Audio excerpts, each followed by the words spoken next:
Aaron, do you perceive a big gulf between how Britain views its action in Yemen and how the rest of the world is seeing it? Of course, there's a massive gap. I mean, there was a massive gap in previous times, but now look, as I said earlier, we haven't grasped that the world has changed. Now, we talk about the rise of a multipolar order. What does that mean? Well, it means that the Iranians can now manufacture drone technology, which is about 10 years behind the US. It means that Yemenis have anti-ship missiles with a range of 800 kilometers. It means that they can take over large ships using, what look like special forces with helicopters onto a moving vessel. These are not little Somali pirates in a rubber dinghy. We look at these things in a very strange way, I think. And look, frankly, again, like I say, that's because the media is not informing the public about this stuff. How many people out there know that US service personnel have suffered 100 plus attacks in Syria and Iraq from Iraqi militias, backed by the Iranians? They are a proxy, since October. And there has been specific declarations by the leaders of those militias. You can choose to believe them or not, but they've said it. We will stop this once the war in Gaza stops. How many times has that been repeated in the British media, particularly in broadcast? I haven't really heard it. Going back to the point Andrew made about shipping lanes, I sort of disagree.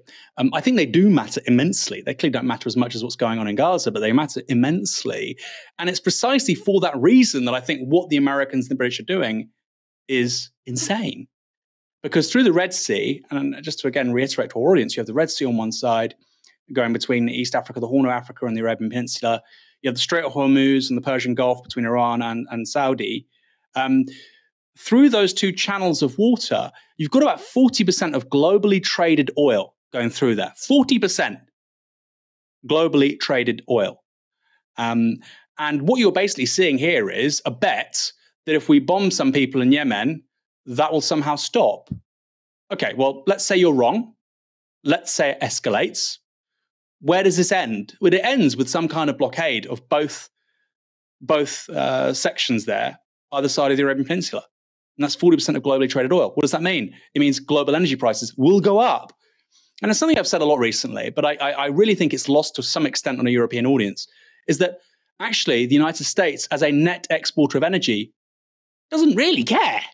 I mean, they care. Global inflation is going to hit their consumer, but it's going to destroy Europe. Because Europe is this massive importer of hydrocarbons. And in fact, as we've seen with the war in Ukraine, the US filled the gap left by the Russians by exporting liquid natural gas to Europe. So the US is an exporter of energy. It's a beneficiary in these kinds of situations on balance. Europe, meanwhile, is screwed. And what do we have? We have the British and the Germans like little clapping seals doing whatever the US wants. Although what's key here, Ash, is that people supporting these strikes last night include the Dutch, makes sense. Obviously, a huge maritime sector in the Netherlands, proportional to its economy. The Germans, make sense. They've gone completely nuts as a country since the war in Gaza. They've gone completely insane. Not a serious country, not a serious civil society. Their politicians from von der Leyen to Scholz are a meme. But if you look at France, Italy, Spain, they've not supported this. Saudi Arabia, UAE, they've not supported this. The Saudis want to host the World Cup. Bin Salman wants Cristiano Ronaldo TikToks and weird cities. That's what he wants. He doesn't want more Mahajir drones destroying Aramco infrastructure and IRGC commanders in Qom having a chuckle. He doesn't want that. He wants to make lots of money and get lots of influencers in Saudi Arabia and, basically turn the country into one big influencer studio. That's what he wants to do. Same for the UAE, same for the Qataris. That's what they want to do. They want to showcase themselves to the world, have these powerful, successful sovereign wealth funds, make lots of money, keep themselves safe through projecting soft power in the West, things like owning football teams and whatnot.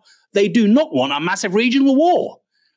And I find it weird that, the Brits care more about what's going on in the Red Sea than the Saudis do. Because, it is their neighborhood. So I suspect they know what they're doing when they say, look, let's not be quick to conflict here. Let's try and keep dialogue open. Let's try and use diplomatic channels. They're saying that for a reason.